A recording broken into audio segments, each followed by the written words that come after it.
तो मूवी के स्टार्ट होते ही हमें बताया जाता है कि आज से तकरीबन 5 साल पहले गॉडजिला और कोंग की बहुत बड़ी फाइट हुई थी, जहां पर गॉडजिला कोंग को हराने के बाद समंदर की गहराइयों में चला गया था। और बस उसी दिन के बाद गॉडजिला का कुछ भी पता नहीं चल पाया, किसी ने नहीं देखा उसे। और उसके बाद हमें 5 साल बाद का सीन दिखाया जाता है, जहाँ पर हम एक आइलैंड को देखते हैं जो कि कोंग का घर था असल में। और यहाँ पर हम देखते हैं कि कोंग का साइज अब पहले से काफी बड़ा हो गया है। इसके बाद कोंग सोकर उठता है और पानी में काफी इंजॉय करता है। वहीं पर हम एक छोटी बच्ची को देखते हैं जो कोंग को काफी अच्छी लगती थी। वो दोनों काफी अच्छे फ्रेंड्स भी थे और कोंग उस बच्ची की कोई बात नहीं टालता था, उसकी सारी बातें मानता था। लेकिन ये बच्ची ना तो बोल सकती है और ना ही कुछ सुन सकती है। और यहाँ पर हम कोंग को बहुत ज्यादा अग्रेसिव पाते हैं। कोंग बहुत ज्यादा गुस्से में होता है और वो एक ट्री को खेड़ कर आसमान की तरफ फेंकता है, जिससे एनर्जी वॉल टूट जाती है। और यहाँ पर हम ये जान पाते हैं कि असल में कोंग को इस टाउन के नीचे रखा गया था ताकि गॉडजिला फिर से वहाँ पर ना आ जाए, क्योंकि ये दोनों टाइटन्स एक दूसरे को फील कर सकते हैं, तो कहीं ये दोबारा से न लड़ पड़े। अब क्योंकि कोंग पहले से काफी बड़ा हो गया था साइज में, इसीलिए डिसाइड किया जाता है कि उसे यहाँ से कहीं और शिफ्ट कर दिया जाएगा। इसके बाद हमें एक लड़का दिखाया जाता है जो कि एक कंपनी के लिए काम करता था और वो बेसिकली एक हैकर भी था। और जिस कंपनी में वो काम करता था वो काफी मॉडर्न चीजें बनाया करती थी, लाइक मशीन्स, रोबोट्स एक्सेट्रा। लेकिन उस हैकर को अपनी कंपनी पर थोड़ा बहुत डाउट होता है कि कंपनी कोई ऐसी चीज बना रही है जो नहीं बनानी चाहिए। इसीलिए वो कंपनी का सारा डाटा हैक कर लेता है, जिससे उसे पता चलता है कि ये कंपनी किसी काफी बड़े ऑब्जेक्ट को हांगकांग शिफ्ट कर रही है। लेकिन तभी वहाँ पर अलार्म बजने लगता है और ये गॉडजिला के आने का अलार्म था। देखते ही देखते गॉडजिला समंदर से बाहर निकल आता है। बाहर आते ही वो सब कुछ डिस्ट्रॉय करने लग जाता है। किसी को भी समझ नहीं आ रहा था कि आखिर गॉडजिला सबको क्यों मारता जा रहा है, क्योंकि वो तो एक ऐसा टाइटन है जो इंसानों को सेव करता है, उनकी जान बचाता है। यहाँ पर हम ये जान पाते हैं कि गॉडजिला के पास एक पावर है और वो पावर न्यूक्लियर पावर है। और गॉडजिला अपनी न्यूक्लियर पावर का इस्तेमाल करके पूरी कंपनी को डिस्ट्रॉय कर देता है। इसके बाद ये न्यूज पूरी दुनिया में वायरल हो जाती है कि गॉडजिला आ चुका है, लेकिन इस बार वो चेंज होकर आया है, पहले जैसा नहीं रहा। यानी पहले वो इंसानों को बचाता था, लेकिन अब वो अग्रेसिव है और गुस्से में सबको मारता जा रहा है। कंपनी का ऑनर न्यूज में सबको बता रहा होता है कि हमारी कंपनी एक प्रोजेक्ट पर काम कर रही है, वो बहुत जल्द एक ऐसी डिवाइस बनाने में कामयाब हो जाएंगे कि जिससे गॉडजिला का मुकाबला हो सकता है। इस न्यूज को एक लड़की भी देख लेती है जिसका नाम होता है मेडिसन। लेकिन यहाँ पर मेडिसन इस बात पर एग्री नहीं करती कि गॉडजिला गुस्से में आया है, क्योंकि वो गॉडजिला को बहुत अच्छे से जानती थी। इसीलिए वो इस न्यूज को सिर्फ एक बकवास समझती है, क्योंकि उसका मानना था कि गॉडजिला कभी भी किसी को नुकसान नहीं पहुंचा सकता, बल्कि वो इंसानों की हेल्प करता है, उनकी जान बचाता है। मेडिसन अपने फादर के पास जाकर उन्हें समझाने की कोशिश करती है कि गॉडजिला कभी भी ऐसा नहीं कर सकता और उसके साथ जरूर कुछ न कुछ किया गया है। लेकिन मेडिसन के फादर उसे समझाने की कोशिश करते हैं कि देखो बेटा, ये सारे क्रिएचर्स, ये सारे टाइटन्स इंसानों की तरह ही होते हैं, यानी इनका मूड चेंज हो सकता है। अब देखो गॉडजिला भी चेंज हो गया है और वो इंसानों को मारता जा रहा है। इसके बाद मेडिसन वहाँ से चली जाती है और वो उस हैकर की ऑनलाइन ऑडियो सुनती है। वो हैकर असल में गॉडजिला के बारे में एक ऑनलाइन ऑडियो अपलोड करता है। यहाँ पर मेडिसन डिसाइड करती है कि वो जाकर उस हैकर से मिलेगी और जाकर उससे सारी बात पूछेगी कि आखिर ये चक्कर किया है, गॉडजिला अग्रेसिव क्यों हो गया है और उसने उस कंपनी को क्यों डिस्ट्रॉय किया। इसके बाद कंपनी का ऑनर एक सीनियर डॉक्टर नेथन से जाकर मिलता है। डॉक्टर नेथन असल में एक साइंटिस्ट भी होते हैं। कंपनी का ऑनर डॉक्टर नेथन को बताता है कि आपका जो कॉन्सेप्ट था हॉलो अर्थ वाला, वो बिल्कुल सही था और ये वो जगह थी जहाँ पर टाइटन्स पैदा होते हैं। असल में डॉक्टर नेथन ने एक बुक लिखी थी जिसमें उन्होंने लिखा था कि जमीन के अंदर एक और जमीन भी है जिसका नाम हॉलो अर्थ है। ये छुपी हुई है और किसी को नजर नहीं आती और असल में ये अर्थ टाइटन्स की एनर्जी का सोर्स है। वहीं पर कंपनी का ऑनर डॉक्टर नेथन को एक और आदमी से भी मिलवाता है। कंपनी का ऑनर डॉक्टर नेथन को बताता है कि हमने हॉलो अर्थ के अंदर ही एनर्जी का एक सोर्स ढूंढ लिया है। अब यहाँ पर हम ये बात तो जानते नहीं कि हॉलो अर्थ आखिर एग्जिस्ट कहाँ पर करती है। हॉलो अर्थ असल में हमारी जमीन के नीचे है और जिस तरह हम सूरज से एनर्जी लेते हैं और सेम उसी तरह हॉलो अर्थ में एक एनर्जी सोर्स है जिससे ये सारे टाइटन्स एनर्जी लेते हैं। और अगर ये लोग उस एनर्जी सोर्स को ढूंढने में कामयाब हो गए तो ये गॉडजिला का मुकाबला भी कर पाएंगे।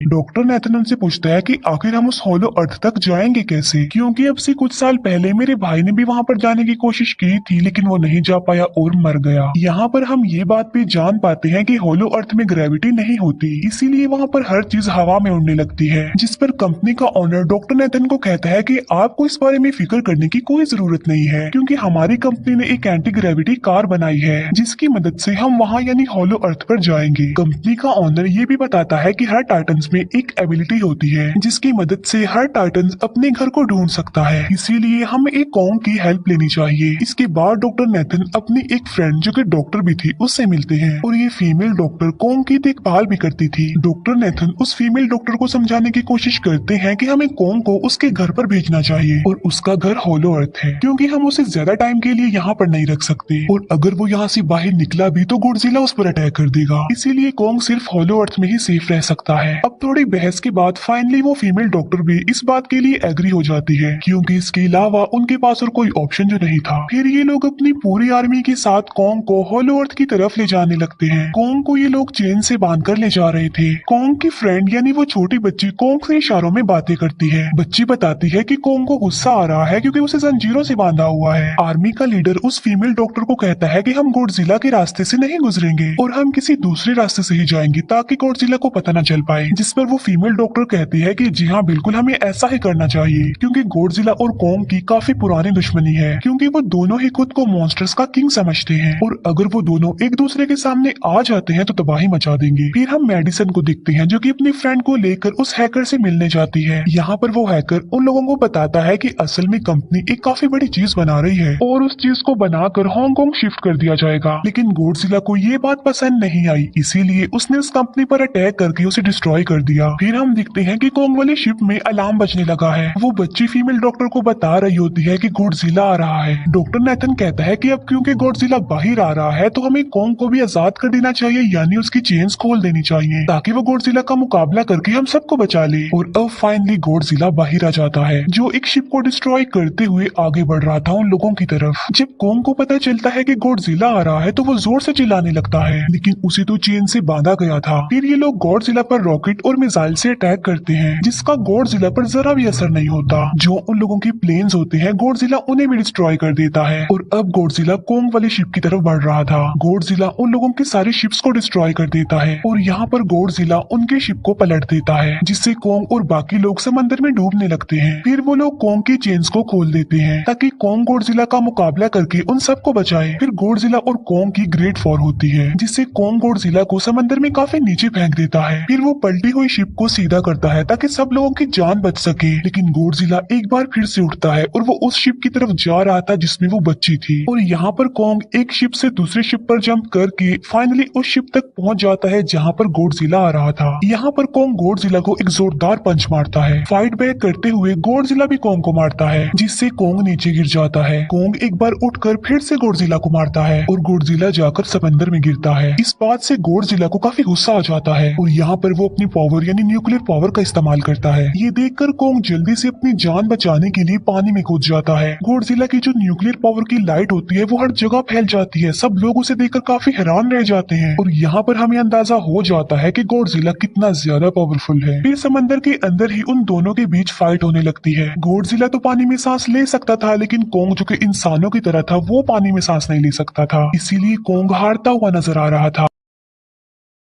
फिर गॉडजिला कॉन्ग को मारने के लिए उसे समंदर की गहराइयों में लेकर जा रहा होता है। वो फीमेल डॉक्टर कहती है कि हमें जल्द से जल्द कॉन्ग की हेल्प करनी चाहिए वरना गॉडजिला उसे मार डालेगा। फिर ये बहुत सारे मिसाइल को समंदर में ब्लास्ट कर देते हैं जिससे होता ये है कि कॉन्ग अपनी जान बचाने के लिए बाहर आ जाता है। फिर डॉक्टर नेथन ऑर्डर देते हैं कि सब कुछ ऑफ कर दो, सारे इंजन सारी मशीन को शट डाउन कर दो ताकि गॉडजिला ये समझे कि हम लोग हार चुके हैं और मर चुके हैं, और तब ये लोग सारी चीजों को शट डाउन कर देते हैं। तब गॉडजिला कॉन्ग को गुस्से में देखता है और फिर वहाँ से चला जाता है। फीमेल डॉक्टर कहती है कि अगर हम आगे बढ़े तो गॉडजिला हमें फिर से फेल करके हम लोगों पर अटैक कर देगा, तो अब हम कैसे आगे बढ़े और हम कॉन्ग को कैसे ले जाएंगे। जिस पर डॉक्टर नेथन कहते हैं कि हम कॉन्ग को उड़ा कर लेकर जाएंगे। दूसरी तरफ हम देखते हैं कि मेडिसन अपने फ्रेंड्स के साथ उस कंपनी में घुस गई है ये चेक करने के लिए कि आखिर ये कंपनी कौन सी चीज बना रही है, जिस पर गॉडजिला को गुस्सा आया और उसने अटैक कर दिया। वहाँ पर उन लोगों को एक काफी बड़े एनिमल के अंडे भी मिलते हैं और फिर जैसे ही उन लोगों को अंडे मिलते हैं उनका डोर लॉक्ड हो जाता है। असल में जहाँ ये लॉक्ड हो जाते हैं वो एक मशीन होती है जो इन लोगों को अंडों समेत काफी तेजी से हांगकांग लेकर जा रही थी। फिर हम देखते हैं कि हेलीकॉप्टर्स के जरिए पूरी आर्मी कॉन्ग को होलो अर्थ के पास पहुंचाने में कामयाब हो जाती है। वो लोग कॉन्ग को कहते हैं कि वो होलो अर्थ वाली केव में चला जाए, लेकिन कॉन्ग वहाँ पर जाने के लिए इनकार कर देता है। फिर ये लोग डिसाइड करते हैं कि वो उस बच्ची के थ्रू कॉन्ग को कहेंगे कि वो वहाँ पर चला जाए, क्योंकि कॉन्ग उस बच्ची की कोई बात नहीं टालता था। साथ में कॉन्ग को ये भी कहा जाएगा कि आपकी फैमिली भी वहाँ पर है, आप जैसे और भी क्रिएचर्स है वहाँ पर। और यहाँ पर कोंग उस केव में जाने के लिए एग्री हो जाता है और यहाँ पर कोंग उस होलो अर्थ वाली केव में चला जाता है और ये लोग भी अपनी एंटी ग्रेविटी कार की मदद से कोंग के पीछे पीछे जाते हैं। होलो अर्थ एक अलग तरह की ही दुनिया थी। अब क्योंकि उन लोगों के पास एंटी ग्रेविटी कार्स थी इसीलिए उनकी जान बच जाती है। और होलो अर्थ में अलग अलग तरह के मॉन्स्टर्स भी थे और तभी एक फ्लाइंग मॉन्स्टर उनकी एंटी ग्रेविटी कार पर अटैक कर देता है। वो मॉन्स्टर उस बच्ची पर भी अटैक करने वाला होता है लेकिन कोंग उस मॉन्स्टर को पकड़ लेता है और उसे मार डालता है और बाद में उस मॉन्स्टर का सर ही धड़ से अलग कर देता है। इसके बाद कोंग तेजी से आगे बढ़ने लगता है जबकि बाकी सब भी कोंग के पीछे पीछे जाते हैं। अब होलो अर्थ पर ग्रेविटी ना होने की वजह से वहाँ के सारे पत्थर हवा में उड़ रहे होते हैं। मेडिसन और उसके फ्रेंड्स हांगकांग पहुंच जाते हैं और यहाँ पर उन लोगों को उस कंपनी के सीक्रेट वेपन के बारे में पता चल जाता है। गॉडजिला को मारने के लिए इस कंपनी ने एक और गॉडजिला बनाया है और इस नए गॉडजिला का नाम होता है मेगा गॉडजिला। और इस मेगा गॉडजिला को कंट्रोल करने वाला वो आदमी होता है जिसे उस कंपनी के ऑनर ने डॉक्टर नेथन से मिलवाया था। मेगा गॉडजिला की पावर्स को चेक करने के लिए वहाँ पर एक स्कल क्रॉलर को छोड़ दिया जाता है। मेगा गॉडजिला यहाँ पर अपनी पावर्स का इस्तेमाल करके स्कल क्रॉलर को मार डालता है लेकिन यहाँ पर एक गड़बड़ हो जाती है और वो ये कि उन्हें मेगा गॉडजिला को चलाने के लिए और ज्यादा पावर चाहिए थी और वो पावर सिर्फ और सिर्फ होलो अर्थ में थी। और यही वजह थी कि कंपनी का ओनर उस एनर्जी सोर्स उस पावर को ढूंढ रहा था ताकि वो मेगा गॉडजिला को दोबारा से जिंदा कर सके। इसके बाद हम देखते हैं कि मेगा गॉडजिला एक्टिवेट हो गया है। मेगा गॉडजिला के जिंदा होते ही गॉडजिला उसे फील कर लेता है और इसीलिए वो हांगकांग जहाँ पर वो मेगा गॉडजिला था उसी तरफ बढ़ने लगता है। होलो अर्थ दिखने में काफी खूबसूरत थी और होलो अर्थ में जो एनर्जी सोर्स था वो एक पहाड़ में था। कोंग उस पहाड़ की तरफ जाता है और उसके डोर को ओपन कर देता है और जोर से दौड़ता है। कोंग को वहाँ पर एक वेपन मिल जाता है जो कि एक एक्स थी और ये एक्स कोई नॉर्मल एक्स नहीं होती बल्कि ये गॉडजिला की बॉडी से बनाई गई होती है जो कि बहुत पावरफुल होती है। कोंग उस एक्स को लेकर एक जगह पर बैठ जाता है बिल्कुल किंग की तरह। गॉडजिला जो कि हांगकांग पहुंच गया था और अब वो मेगा गॉडजिला की तरफ बढ़ रहा था जिससे सब लोग अपनी जान बचाने के लिए इधर उधर भागने लगते हैं। दूसरी तरफ कोंग को एनर्जी सोर्स भी मिल जाती है और यहाँ पर उसे ये भी पता चलता है कि एनर्जी सोर्स उसकी एक्स को भी चार्ज कर सकता है क्योंकि उसकी एक्स चार्ज होने के बाद ही चल सकती है और चार्ज होने के बाद वो और ज्यादा पावरफुल हो जाती है। गॉडजिला को ये बात भी पता चल जाती है कि होलो अर्थ में कोई आया है जिससे गॉडजिला अपनी न्यूक्लियर पावर जमीन पर मारता है जिससे वो न्यूक्लियर पावर जमीन को फाड़ती हुई कोंग के पास पहुंच जाती है।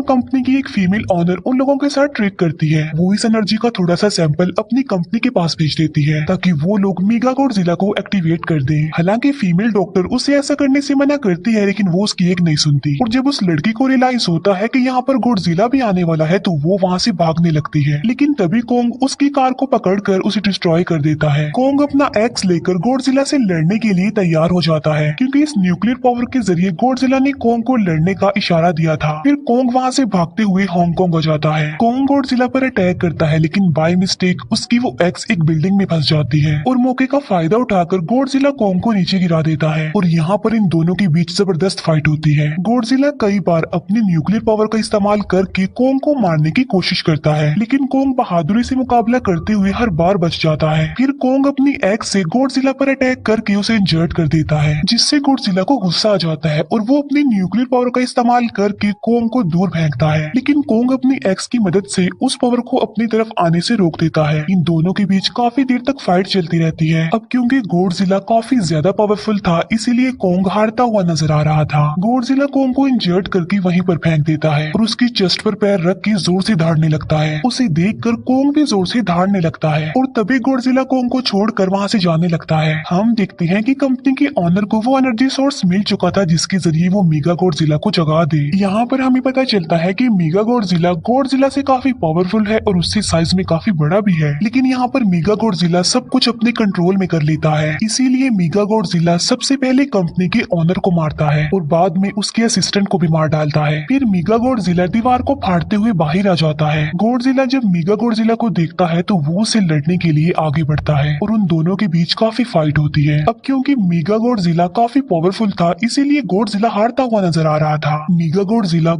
को बहुत ज्यादा मारता है और उसे नीचे गिरा देता है। मेडिसन और वो हैकर मेगा गॉडजिला की पावर्स को ऑफ करने की कोशिश करते हैं, लेकिन वहाँ पर सारी मशीन्स में कोड्स लगे हुए थे। दूसरी तरफ हमें कॉन्ग दिखाया जाता है जो कि लड़ने की वजह से काफी इंजर्ड हो गया था और उसकी हालत काफी खराब थी और वो ऑलमोस्ट मरने ही वाला था। वो बच्ची कॉन्ग की हार्ट बीट सुनती है तो सबको बताती है कि कॉन्ग की हार्ट बीट आहिस्ता आहिस्ता कम होती जा रही है, जिस पर डॉक्टर नेथन कहते हैं कि हमें कॉन्ग को बचाने के लिए उसे एक काफी बड़ा इलेक्ट्रिक शॉक देना होगा। और ये लोग कॉन्ग को शॉक उसी एंटी ग्रेविटी कार से देते हैं, जिससे कॉन्ग को काफी बड़ा झटका लगता है और वो दोबारा से उठकर खड़ा हो जाता है। वो बच्ची इशारों में कॉन्ग को कहती है कि देखो गॉडजिला हमारा दुश्मन नहीं है, वो हमारा फ्रेंड है, इसीलिए जाओ और उसकी हेल्प करो। तब कॉन्ग गॉडजिला को बचाने के लिए चला जाता है। मेगा गॉडजिला अपनी न्यूक्लियर पावर का इस्तेमाल करके गॉडजिला को बस मारने ही वाला होता है कि तभी वहाँ पर कॉन्ग आ जाता है और कॉन्ग यहाँ पर गॉडजिला को बचा लेता है। गॉडजिला फौरन समझ जाता है कि मुझे और कॉन्ग को साथ मिलकर लड़ना चाहिए, लेकिन मेगा गॉडजिला इतना ज्यादा पावरफुल था कि वो इन दोनों पर भारी पड़ रहा था। कॉन्ग को अपनी एक्स नजर आती है, लेकिन मुसीबत की बात तो ये है कि वो चार्ज नहीं होती। लेकिन कॉन्ग फिर भी उस एक्स से मेगा गॉडजिला पर अटैक कर देता है, लेकिन मेगा गॉडजिला कॉन्ग को मारता है और वो कॉन्ग को बस मारने ही वाला होता है कि तभी कॉन्ग उसे ऐसा करने से रोक लेता है। अब क्योंकि मेडिसन और उस हैकर से वो मशीन बंद नहीं हो रही थी जिससे मेगा गॉडजिला की पावर्स को कम किया जाए, इसीलिए वो गुस्से में आकर उस मशीन पर पानी डाल देते हैं, जिससे मेगा गॉडजिला थोड़ी देर के लिए ऑफ हो जाता है। और इसी बात का फायदा उठाकर गॉडजिला अपने न्यूक्लियर पावर के जरिए कॉन्ग के उस एक्स को चार्ज कर देता है और अब कॉन्ग के पास पावर आ चुकी थी, इसीलिए वो मेगा गॉडजिला को तबाह बर्बाद करके रख देता है। उसके हाथ पैर तोड़ देता है और उसके सारे बॉडी के पार्ट्स अलग अलग कर देता है और लास्ट में वो मेगा गॉडजिला का सर भी उखेड़ कर फेंक देता है। अब क्योंकि मेगा गॉडजिला मर चुका था तो सब कुछ नॉर्मल हो जाता है, लेकिन तभी गॉडजिला फिर से खड़ा हो जाता है और कॉन्ग भी अपनी एक्स लेकर गॉडजिला से लड़ने के लिए तैयार हो जाता है। अब क्योंकि उन दोनों ने एक दूसरे की हेल्प की थी, इसीलिए वो नहीं लड़ते। गॉडजिला वापिस समंदर में चला जाता है जहाँ से वो आया था, और जबकि कॉन्ग अब हमेशा के लिए होलो अर्थ में चला गया है और कॉन्ग उस छोटी बच्ची को भी अपने साथ वहाँ पर ले गया है। और इसी के साथ ही इस मूवी का यहीं पर एंड हो जाता है।